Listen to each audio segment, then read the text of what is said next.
పెళ్ళైనా పండగైనా వేడుక ఏదైనా పట్టు చీరల ప్రత్యేక వేదిక వారాహి సిల్క్స్.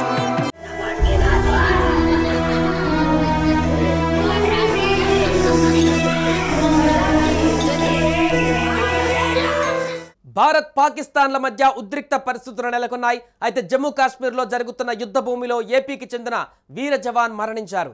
మురళీ నాయక్ మరణించడంతో గ్రామంలో విషాద ఛాయలు అలుముకున్నాయి. అనంతపురం జిల్లా గోరంట్ల మండలానికి చెందిన మురళీ నాయక్ ఆర్మీలో పనిచేస్తున్నారు.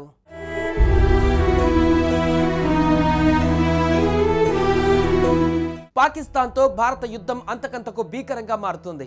తొలుత ఉగ్రదాడి, ఆ తర్వాత కవ్వింపు చర్యలకు దిగిన పాక్ యుద్ధానికి కారణం కాగా పాక్ తగిన రీతిలో బుద్ధి చెప్పేందుకు భారత యుద్ధ తీవ్రతను పెంచేస్తుంది.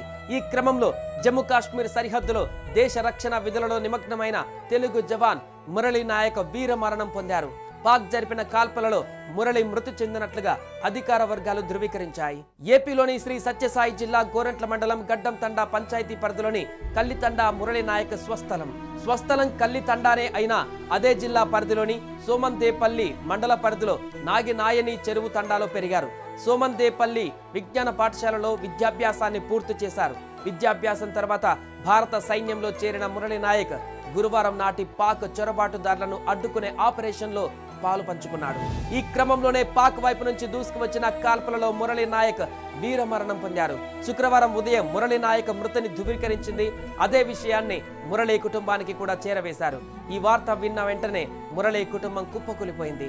రేపు మురళీ పార్థివ దేహాన్ని ఆయన స్వగ్రామం అయినటువంటి కల్లితండాకు చేర్చనున్నట్లుగా సమాచారం. మురళీ మరణ వార్తతో ఆయన స్వగ్రామంలోనే కాకుండా ఏపీ వ్యాప్తంగా విషాద ఛాయలు అలుముకున్నాయి.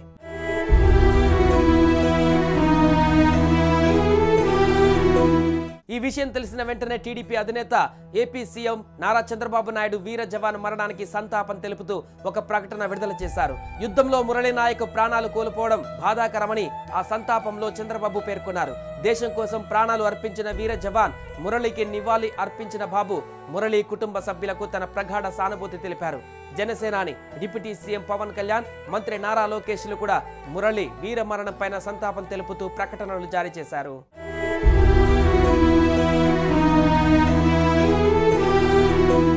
పాకిస్తాన్ ఇండియాలోని 15 నగరాలలో దాడులు చేస్తుంటే భారత్ పాక్లోని 9 నగరాలలో దాడులు చేస్తోంది.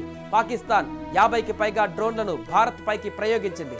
అయితే భారత దగ్గర S-400 అనే మిసైల్ డిఫెన్స్ సిస్టమ్ ఉంది.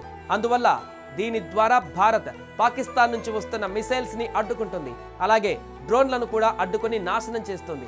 అందువల్ల పాకిస్తాన్ ఏమీ చేయలేని పరిస్థితి ఏర్పడింది. ఇప్పటి వరకు ఎవరికి ప్రాణ నష్టం కలగలేదని, ఎక్కడ ఆస్తి నష్టం జరగలేదని భారత రక్షణ శాఖ స్పష్టం చేసింది. దేశ ప్రజలు అప్రమత్తంగా ఉండాలని ప్రధాని మోదీ పిలుపునిచ్చారు.